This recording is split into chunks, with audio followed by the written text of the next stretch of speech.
ತಳಮಟ್ಟದ ನಾಯಕರೆಲ್ಲ ಬಯಸ್ತಿದ್ದದೇ ಒಂದಾದರೆ ಹೈಕಮಾಂಡ್ ಮತ್ತೊಂದು ಹೆಜ್ಜೆಯನ್ನು ಇಟ್ಟಿದೆ. ಮುಖ್ಯಮಂತ್ರಿಗಳನ್ನ ಬದಲಾವಣೆ ಮಾಡಬೇಕು ಅಂತ.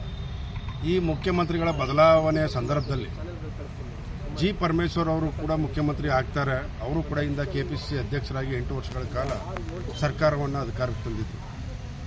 ಆದರೆ ಪ್ರಜಾಪ್ರಭುತ್ವದ ವ್ಯವಸ್ಥೆಯಲ್ಲಿ ಮತ್ತು ಈ ಪಕ್ಷಗಳ ಒಂದು ಶಿಸ್ತಿನಲ್ಲಿ ಹೈಕಮಾಂಡ್ ಏನು ಹೇಳುತ್ತೆ ಅದಕ್ಕೆ ನಾವೆಲ್ಲರೂ ಬದ್ಧರು ಅಂತೇಳಿ ಎಲ್ಲರೂ ಕೂಡ ಆ ತೀರ್ಮಾನಕ್ಕೆ ಬದ್ಧರಾಗ್ತಾ ಇದ್ದಾರೆ.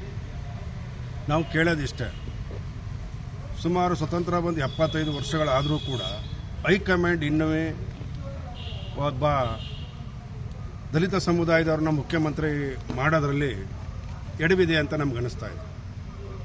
ಇದು ನಿಜಕ್ಕೂ ಕೂಡ ದುರದೃಷ್ಟಕರ. ಏನು ದಲಿತ ಸಮುದಾಯ ಕಾಂಗ್ರೆಸ್ ಪಕ್ಷಕ್ಕಿಂತ ಹೆಚ್ಚಾಗಿ ಬಿಜೆಪಿ ಜೊತೆ ಹೋರಾಟ ಮಾಡಿದಂಥ ಸಮುದಾಯ ಅಂತ ಹೇಳಿದ್ರೆ ಅದು ದಲಿತ ಸಮುದಾಯ. ಇವತ್ತು ಸರ್ಕಾರ ಅಧಿಕಾರಕ್ಕೆ ಬಂದಿದೆ ಅಂತ ಹೇಳಿದ್ರೆ 80% ದಲಿತರ ಮತಗಳಿಂದನೇ ಬಂದಿರತಕ್ಕಂಥದ್ದು. ಆದರೂ ಕೂಡ ಅವಕಾಶ ಇಲ್ಲ. ಈ ಬಾರಿ ಅದು ನಿಜ ಆದದ್ದೇ ಆದರೆ, ಸಿದ್ದರಾಮಯ್ಯವ್ರು ತೆಗೆದು ಬದಲಾವಣೆ ಮಾಡೋದೇ ಆದರೆ ಕನಿಷ್ಠ 10 ಜನ ದಲಿತ ಸಮುದಾಯದವ್ರನ್ನ ಹಿಂದೆ ಇದ್ದವ್ರ ಜೊತೆಗೆ ಹೊಸದಾಗಿ 10 ಜನವನ್ನು ಸೇರ್ಪಡೆ ಮಾಡ್ಕೋಬೇಕಾಗಿದೆ. ಯಾಕಂದರೆ ದೊಡ್ಡ ಹುದ್ದೆ ಅಂತ ಮುಖ್ಯಮಂತ್ರಿ ಸ್ಥಾನವನ್ನೇ ತ್ಯಾಗ ಮಾಡ್ತಕ್ಕಂಥ ಸಮುದಾಯಕ್ಕೆ ಹಿಂದೆ ಇದ್ದವ್ರು ಎಲ್ಲರನ್ನೂ ಕಂಟಿನ್ಯೂ ಮಾಡಬೇಕು. ಹೊಸದಾಗಿ ಅನುಭವವುಳ್ಳ ಅಂತ ನರೇಂದ್ರ ಸ್ವಾಮಿ ಅವ್ರನ್ನ ಸಚಿವ ಸಂಪುಟಕ್ಕೆ ಸೇರಿಸ್ಕೋಬೇಕು.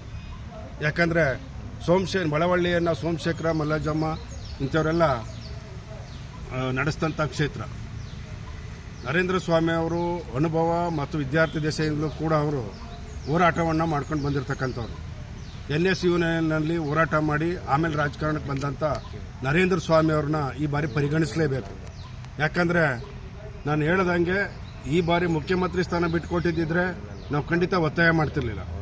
ಮತ್ತು ಹಳಬರು ಏನಿದ್ದಾರೆ ಅವ್ರ ಅನುಭವ, ಈಗ ಮಾದೇವಪ್ಪನವರಾಗ್ಬೋದು, ಪರಮೇಶ್ವರವರಾಗ್ಬೋದು, ಇವರೆಲ್ಲರನ್ನೂ ಒಳಗೊಂಡಂಗೆ ನರೇಂದ್ರ ಸ್ವಾಮಿ ಅವ್ರ ಜೊತೆಗೆ ಮುಂಚೂಣಿಯಲ್ಲಿ ಮಂಡ್ಯಕ್ಕೆ ಇದುವರೆಗೂ ಕೂಡ ಸೋಮಶೇಖರ್ ಬಿಟ್ಟರೆ ಇನ್ಯಾರೂ ಕೂಡ ದಲಿತ ಸಮುದಾಯದಲ್ಲಿ ಮಂತ್ರಿಗಳಾಗಿಲ್ಲ ಯಾವ ಪಕ್ಷದಿಂದನೂ.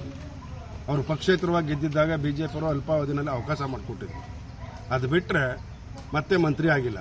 ಹಾಗಾಗಿ ಮಂಡ್ಯದಲ್ಲಿ ಇರ್ತಕ್ಕಂಥ ಕ್ಷೇತ್ರದಲ್ಲಿ ಏಕೈಕ ವ್ಯಕ್ತಿ ಅಂದರೆ ನರೇಂದ್ರ ಸ್ವಾಮಿ. ಅವ್ರನ್ನ ಈ ಬಾರಿ ಸಮತೋಲನ ಕಾಪಾಡಬೇಕಾಗಿದ್ರೆ ನರೇಂದ್ರ ಸ್ವಾಮಿ ಅವರು ಮಂತ್ರಿ ಆಗಬೇಕು. ಒಂದು ವೇಳೆ ಅವರು ಮಂತ್ರಿ ಆಗಲಿಲ್ಲ ಅಂತ ಹೇಳಿದ್ರೆ ಕಾಂಗ್ರೆಸ್ನ ಸ್ಥಿತಿಗತಿನ ಅವರೇ ವಹಿಸ್ಕೋಬೇಕಿಲ್ಲ. ಹೈಕಮಾಂಡ್ ಬಂದೇನು ಇಲ್ಲಿ ಓಟ್ ಕೇಳೋದಿಲ್ಲ, ಕೇಳ್ತಕ್ಕಂಥವ್ರು ರಾಜ್ಯದವರು. ಇಲ್ಲಿ ನಾವು ಹೈಕಮಾಂಡ್ ನಮಗೇನಲ್ಲ, ಹೈಕಮಾಂಡ್ ಪಕ್ಷದವ್ರಿಗೆ ಮಾತ್ರ ಹೈಕಮಾಂಡ್. ಜನಸಾಮಾನ್ಯರಾದಂಥ ಮತ್ತು ಹೋರಾಟಗಾರರಿಗೆ ಮತ್ತು ಸಂಘ ಸಂಸ್ಥೆಗಳಿಗೆ ಹೈಕಮಾಂಡ್ ಅಂದ್ರೆ ನಾವೇ ಹೈಕಮಾಂಡು. ಇಲ್ಲಿ ಯಾರೂ ಹೈಕಮಾಂಡ್ ಇಲ್ಲ. ಹಾಗಾಗಿ ನಾವೇನು ಹೇಳ್ತೀವಿ ಅದನ್ನು ಭಾಳ ಗಂಭೀರವಾಗಿ ಪರಿಗಣಿಸಬೇಕು. ಮನೆ ಯಾರೇ ಬರಲಿ ಮುಖ್ಯಮಂತ್ರಿಯಾಗಿ ಇಂಥವರೇ ಬರಲಿ ಅಂತಲ್ಲ. ನಾವೇನಾದ್ರು ಒಂದು ವೇಳೆ ದಲಿತರಿಗೆ ಅವಕಾಶ ಮಾಡಿಕೊಟ್ಟಿದ್ರೆ ನಾವು ಖಂಡಿತ ಕ್ಯಾಬಿನೆಟ್ನಲ್ಲಿ ಇತರರಿಗೆ ಅವಕಾಶ ಮಾಡಿಕೊಡಿ ಅಂತ ಕೇಳ್ತಿರ್ಲಿಲ್ಲ. ಸಮುದಾಯದವರೊಬ್ಬರು ಮುಖ್ಯಮಂತ್ರಿ ಆಗಿದ್ದಾರೆ ಅಂದಮೇಲೆ ಸಾಕು ಅಂತೇಳಿ ನಾವು ಉಳಿದವರು ನಾವೇ ಹೇಳ್ತಿದ್ವಿ ಬೇಕಿದ್ರೆ. ಆದರೆ ಈ ಬಾರಿ ಹಿಂದೆ ಇದ್ದವ್ರ ಜೊತೆಗೆ 10 ಜನನ ಪರಿಗಣಿಸಬೇಕು. ಜೊತೆಗೆ ಅದರಲ್ಲಿ ಪ್ರಮುಖವಾಗಿ ನರೇಂದ್ರ ಸ್ವಾಮಿ ಅವ್ರನ್ನ ಆಯ್ಕೆ ಮಾಡಬೇಕು ಅಂತ ಈ ಮೂಲಕ ನಾವು ಒತ್ತಾಯ ಮಾಡ್ತೇವೆ. ಇಲ್ಲ ಅಂದರೆ ಮುಂದಿನ ದಿನಗಳಲ್ಲಿ ತಕ್ಕಪಾಠವನ್ನು ಕಲಿಸೋದಕ್ಕೆ ಈಗಾಗಲೇ ರೆಡಿ ಆಗ್ತಾ ಇದ್ದಾರೆ ದಲಿತ ಸಮುದಾಯ ಅಂತಕ್ಕಂಥ ಎಚ್ಚರಿಕೆಯನ್ನು ಕೊಡೋದ್ರ ಮುಖಾಂತರ ನಾವು ನರೇಂದ್ರ ಸ್ವಾಮಿ ಅವ್ರನ್ನ ಮಂತ್ರಿ ಮಾಡಬೇಕು ಅಂತ ಕೇಳ್ತೀವಿ. ನಾವು ಈಗ ಆತ್ಮಾವಲೋಕನ ಮಾಡ್ಕೋಬೇಕಾಗಿದೆ. ಸಂದರ್ಭ ಇದಾಗಿದೆ. ಮುಂದೆ ಆಗುತ್ತೆ ಅಂತೇಳಿ ನಾವು ಎಲ್ಲ ಸೀನಿಯರ್ಸ್ಗಳನ್ನೆಲ್ಲ ನಾವು ಏನು ಹಿಂದಕ್ಕೆ ಇಕ್ಕದಂಗೆ ಆಗುತ್ತೆ. ನಾವು ಬೆಳೆಸಿದ್ದೀವಿ. ಈಗ ಒಬ್ಬ ಹೊಸ ನಾಯಕನ ಬೆಳೆಸ್ಬೇಕಾದ್ರೆ ಇನ್ನು 30 ವರ್ಷ ಅವಕಾಶ ಬೇಕಾಗುತ್ತೆ. ಬೆಳೆದಿರೋರನ್ನ ಬೆಂಬಲಿಸಬೇಕು ಅನ್ನೋ ಕಾರಣಕ್ಕೋಸ್ಕರ ನಾವು ಖರ್ಗೆ ಅವ್ರನ್ನ ಆಗ್ಬೋದು, ಪರಮೇಶ್ವರ್ ಅವ್ರನ್ನ ಆಗ್ಬೋದು, ಇವರೆಲ್ಲ ಸೀನಿಯರ್ 40 ವರ್ಷದಿಂದ ಪಾಪ ಮಾಡ್ಕೊಂಡು ಬಂದಿದ್ದಾರೆ. ನಾವು ಅವ್ರನ್ನ ಕೈ ಬಿಟ್ಟರೆ ಅವ್ರನ್ನ ತುಳಿದಾಕ್ತಾರೆ ಅನ್ನೋ ಕಾರಣಕ್ಕೋಸ್ಕರ ಅಷ್ಟೇ ವಿನಃ ಕಾಂಗ್ರೆಸ್ನ ಬೆಂಬಲಿಸೋದು ಯಾವ ಉದ್ದೇಶಕ್ಕೋಸ್ಕರನವಲ್ಲ. ಮತ್ತು ಕೋಮುವಾದಿ ಪಕ್ಷದ ಅಟ್ಟಹಾಸವನ್ನು ಹಿಮ್ಮೆಟ್ಟಿಸೋದಕ್ಕೋಸ್ಕರ ನಾವು ಪಕ್ಷದವ್ರಿಗಿಂತ ಸಂಘ ಸಂಸ್ಥೆಗಳು ಯಾಕೆ ಮಾಡಿದ್ವು ಅಂದರೆ, ಖರ್ಗೆ ಅವ್ರ ಮುಖ್ಯಮಂತ್ರಿ ಆಗ್ಬೋದು, ಪರಮೇಶ್ವರ್ ಅವ್ರ ಮುಖ್ಯಮಂತ್ರಿ ಆಗ್ಬೋದು, ಮಾದೇವಪ್ಪ ಮುಖ್ಯಮಂತ್ರಿ ಆಗ್ಬೋದು ಅನ್ನೋ ಕಾರಣಕ್ಕೋಸ್ಕರ ಬೆಂಬಲಿಸ್ಕೊಂಡು ಬಂದಿದ್ದೀವಿ. ನಾವೀಗ ಹೊಸ ಪಕ್ಷ, ಹೊಸ ನಾಯಕರನ್ನ ಹುಟ್ಟಾಕಿ ಮಾಡೋ ಅಂಥ ಸಂದರ್ಭ ಇದಲ್ಲ.